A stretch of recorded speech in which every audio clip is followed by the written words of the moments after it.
G'day everyone, welcome to another video from Sweeney's Creek Farm. Lovely sunny winter's day here, lovely day to be out getting some work done.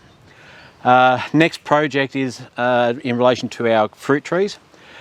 As you saw in previous videos, we have lost a number of fruit trees, and that was because of excess water in the ground. So we're working on a project to replace them into some raised garden beds. So we've already put some dirt there, which will show some video of us getting that ready. We've got some nice piles of dirt there. What we need to do is to now put some garden beds, like a retaining wall around those piles of dirt. And we're going to make them out of some old pieces of tin that we've got on the property and some recycled pallets. So we're basically going to be cutting these sheets of tin down into 4 identical pieces of tin, and we'll put a piece of wood in the corner, screw them all together to make a simple frame, and then we'll put those around the piles of dirt. We'll get the dirt all leveled out, and then we'll relocate the trees into those piles, which will get them raised off the ground a little bit, give them some good soil to grow into, but also get their root system out of the ground at the moment, because we have had a lot of excess water and it has seen them drown, unfortunately. So we think this is going to be a solution to that problem.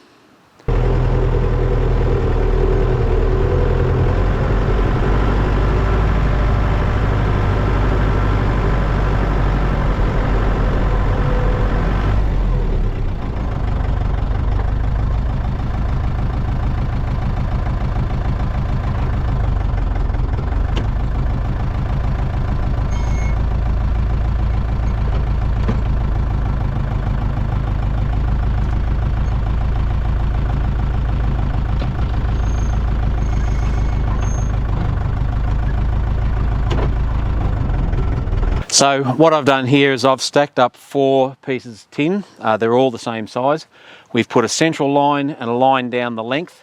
As I cut these with the angle grinder, that will mean that this section here will have 4 pieces of tin, the exact same dimensions and the exact same ripples and ups and downs with the corrugations, which means that this section here will become one frame.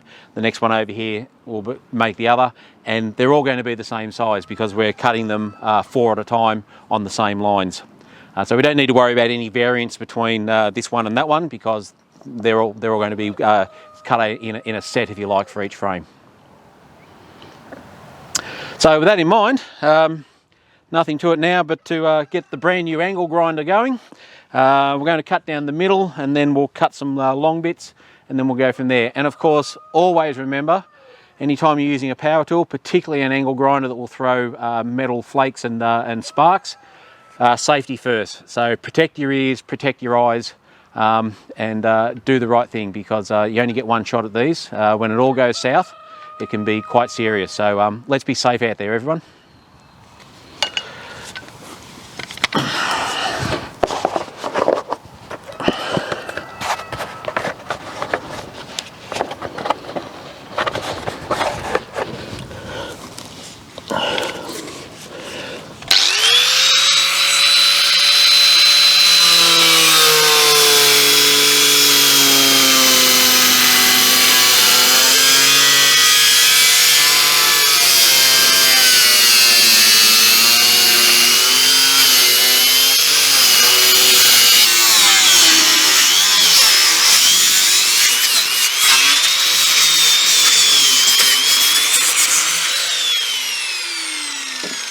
So what we've done on the sheets of tin here is we've run a chalk line down the length, which is going to cut these sheets into 3 sections, and then the 4 sheets underneath. So that will give us the height that we want, and will basically give us a set of identical pieces of tin for the one frame. Just got to make sure I follow the chalk line now.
So as you can see there, we've ended up with 4 sheets of corrugated iron, the same size.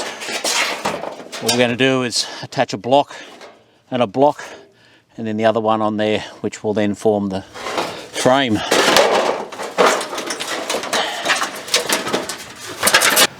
So the next step here, Julianne's just going to use the drop saw to cut off some blocks, which will be the same height as the pieces of tin that I've just cut.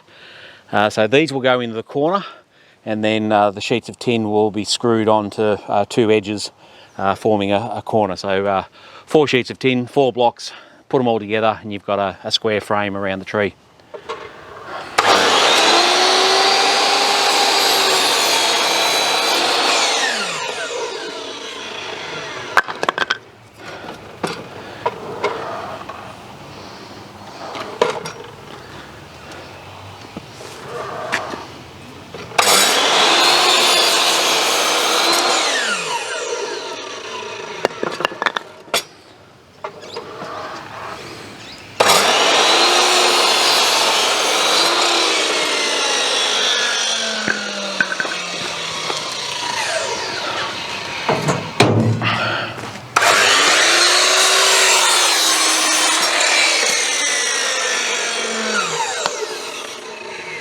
So these are just planks of wood from the pallet.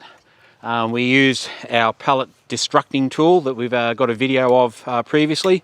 This just helps us to remove the planks off the pallets, leaving those big central pieces in the middle, and that's what we're cutting up to make these blocks. So it's low cost and repurposing again. So we're just going to grab those sheets and we're just going to lay a couple down, and we'll screw into these blocks here. We'll pre-drill and then we'll screw them, and we'll make 2 sides, and then we'll stand those up and we'll drill the other 2 in as well. Now these edges are going to be sharp across the top, but what we plan on doing is running another board across the top of those as well, just so it's not so sharp. But this is going to make it a lot easier to mow and also to cut the edges as well. We call it whippersnip in Australia. So it's a brush cutter, so Stephen's shown that before. So it'll make it a lot easier, and we've also made sure that the distance between the raised beds, we can get our new 0 turn through as well, because we made 1 bed and we couldn't quite get it through.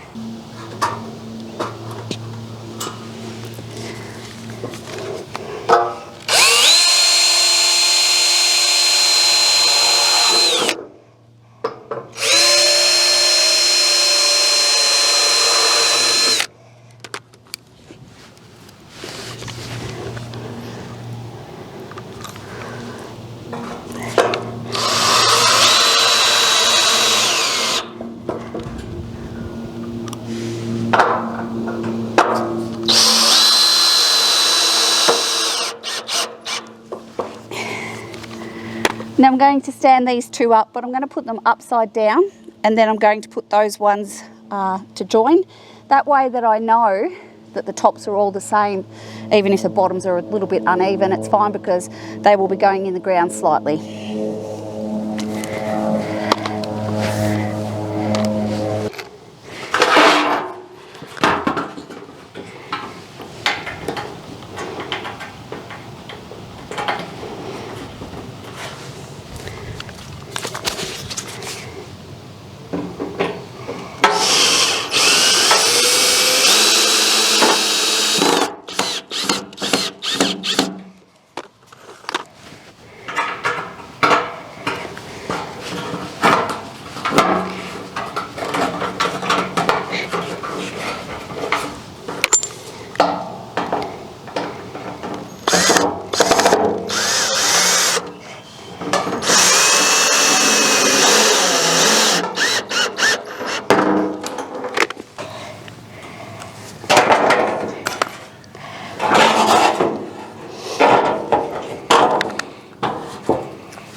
What we do intend on doing with these corners is getting some of the pallet wood and putting it in the corner, just so it's not so sharp. I mean, it is in an orchard and it's not a high traffic area, so it's not so bad.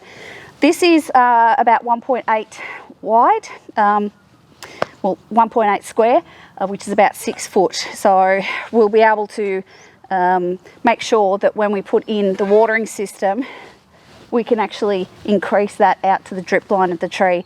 But this will be very, very good, and we'll get it up there. We'll actually just take it apart to get it up there and put it in place. Now, one down, 39 to go. Okay, we've got the first frame in position. We didn't have to pull it apart. It was actually quite light and easy to transport, so we brought it up in one piece. We've just sat it here. We've ran a string line on that side, which will give us the distance from the fence and make sure they're all nice and straight. We've just got to make sure we get the right distance here. So we'll just get it into position, and then we should be able to move the dirt around into the centre. Turns out that it looks like we might need to put a bit more dirt in here, but that's fine. We've got a big pile over there. So once we get it in position and work out exactly what height it's at, then we'll get the tractor out and put a bit more dirt in there for the tree. But they're certainly going to enjoy this a lot more. It's going to give them a good solid foundation to grow into, they will be up out of the ground, and it also gives us a little bit of a garden bed where we can grow some strawberries and some other plants underneath that help with pest control as well.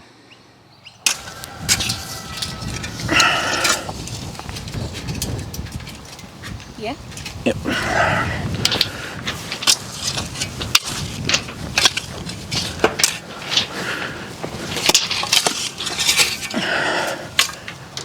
Perfect.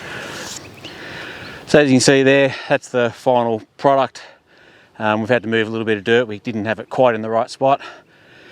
We have realised we're probably going to need a little bit more dirt in each of these. We're not going to fill them right to the top.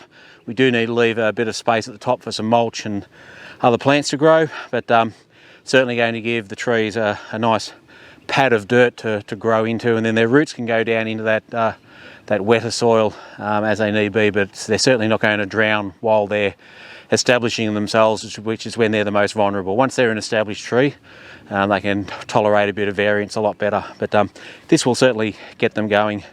So we just got to spread the dirt out a little bit, just make sure it gets out to the walls, probably get the tractor and dump another load in there, and yeah, should be good to go. Well, as you can see, we've got a row in position here now. We've got all the corrugated iron cut, and we've got the corners and got them in place.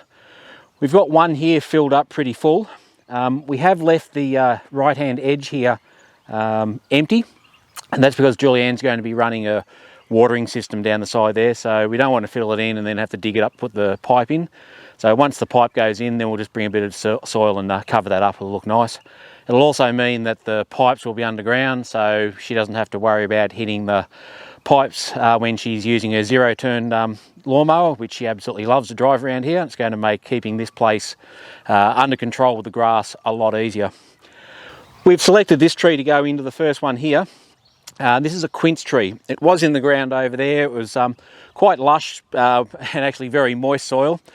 It's done okay over there. It's survived, but it hasn't flourished, and that's just because of the issues we've got with the water in the ground. So we've selected this one to go in. Quince is a very old-fashioned fruit. It's a traditional fruit that's here in Australia. It came out with a lot of the settlers and the immigrants that came into Australia. It's an English tree, which I think they imported from China. It's a very unusual fruit, and it makes beautiful jelly and really nice puddings, and quince paste is just absolutely delightful. Julianne makes the best quince paste. Fantastic with cheese and biscuits. Anyway, I digress. So this lovely tree is going to go in the middle here. We're just going to dig a bit of a hole, get him in place. We've tried to leave as much of the dirt and the roots intact just to minimise the stress we're going to put on this. We'll get it into here, we'll give it a good water, we'll get some mulch around it, and fingers crossed it'll survive this transplant. But it's certainly going to do a lot better in these raised garden beds than what it was doing over there in the ground with wet feet all the time. Anyway, time to get the hole dug and the tree in. Okay, I'm just going to get this tree in the hole and cover it up. Julianne, the gardener, has just given me some advice that because these are grafted trees, here in Australia in the southern hemisphere we face the graft bud to the sun, which in this case is to the north. So I'm just going to make sure that that graft position is sort of facing in that direction. And it has got a bit of weight in it.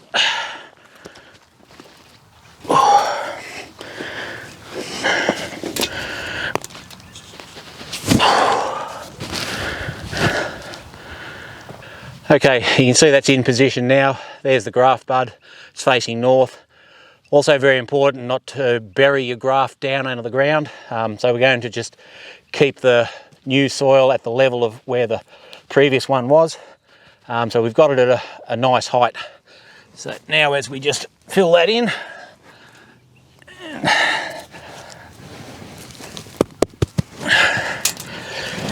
next stage will be a really good drink. Make sure it's nice and moist.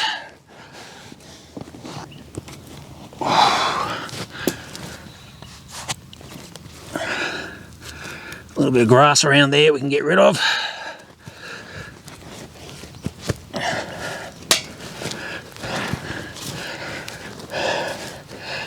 And that's going to be really good. That soil is going to retain a lot more moisture and a lot more water in the summer when we water it, but it's going to be up and out of the winter groundwater, which is going to be great. Next thing we're going to do just before we water is put a little bit of organic slow release fertiliser. Again, not up near the trunk, around that perimeter of the root ball. A couple of scoops of this spread around, and then as it gets wet it'll dilute and make its way through the soil.